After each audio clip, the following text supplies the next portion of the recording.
গদিতে থাকা অবস্থায় ওবায়দুল কাদের আওয়ামী লীগের সাধারণ সম্পাদক সাহেব বলেছিলেন তার দলের লোকদেরকে যে কোনো মূল্যে গদি টিকিয়ে রাখতে হবে।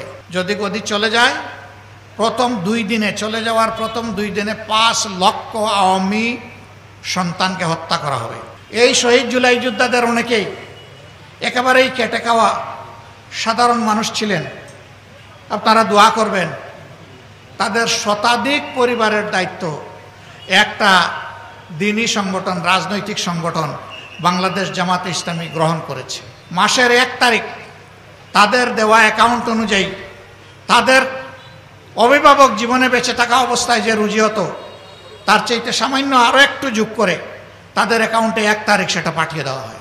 আমাদের স্পষ্ট বক্তব্য, অতীতের বস্তা পচায় ধারায় নতুন কোনো নির্বাচন চাই না এবং এমন কোনো নির্বাচন আমরা মেনেও নেব না। আমরা প্রবাসীদের ভোটাধিকার চেয়েছি। এই আন্দোলন, এই বিপ্লবে, এই অভ্যুত্থান আমরা একা করি নাই।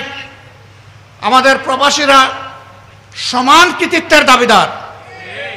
নারায়ে তাকবীর, নারায়ে তাকবীর, নারায়ে তাকবীর, আল্লাহু আকবার। জামাতের কর্মীরা সারা পৃথিবীতে কালেমার দাওয়াত দিয়ে যাবে।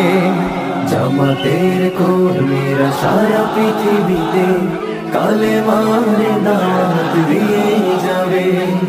কোরআনের আলোকে সমাজ বিনির্মাণ, কোরআনের আলোকে সমাজ বিনির্মাণ, হাজার জুলুম বাধা উতরে যাবে।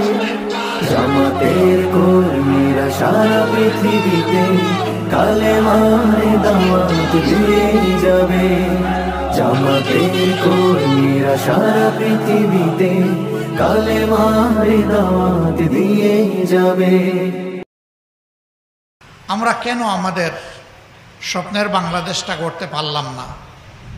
কেন একটি ইনসাফ ভিত্তিক সমাজ গত 54 বছরে আমরা পেলাম না?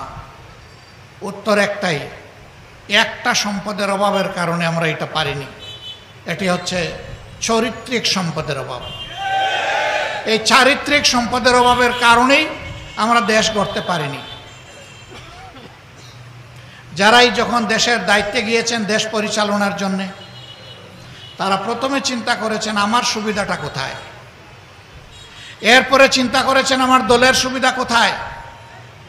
এই 2 সুবিধা মিটাতে গিয়ে তারা হাঁপিয়ে উঠছেন। এরপরে জনগণের দিকে আসলেই ভালো করে ফিরে তাকানোর তারা সময় পাননি। এই প্রত্যেকটা মানুষ